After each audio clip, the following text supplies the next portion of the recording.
இன்னைக்கு உலகம் ஏதோ ஒரு கதியில் போயிட்டு இருக்கு. எதுக்காக வாழறோம்னு எத்தனை பேர் நினச்சி பார்க்குறா? த பர்பஸ் ஆஃப் லைஃப்னு சொல்கிறோமே, அதை பற்றின சிந்தனை எத்தனை பேருக்கு இருக்கு? ரமண மகரிஷி கூட இதை பற்றி நிறைய சொல்லியிருக்கார். ஹூ அமை, நான் யார் அப்படின்னு கேட்டு பார்த்துக்கணும்னு. எழுதிக்கோ. உத்தரவு பெரியவா. நான் யார்?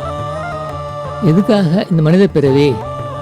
இந்த பிறவியில் நான் செய்ய வேண்டியது என்ன? என்னுடைய இலக்கு எது? அப்படின்னு ஆராய்ச்சி பார்க்கறதுக்காக தான் அவனுக்கு 6வது அறிவு கொடுக்கப்பட்டிருக்கு. மற்ற உயிர்களுக்கு இந்த கேள்விக்கும் இந்த போக்கிற்கும் இந்த சிந்தனைக்கும் இடமே இல்லை. ஏன்னா ஒரு உதாரணம் சொல்கிறேன். நதிகள்னால் நமக்கு தெரியும்.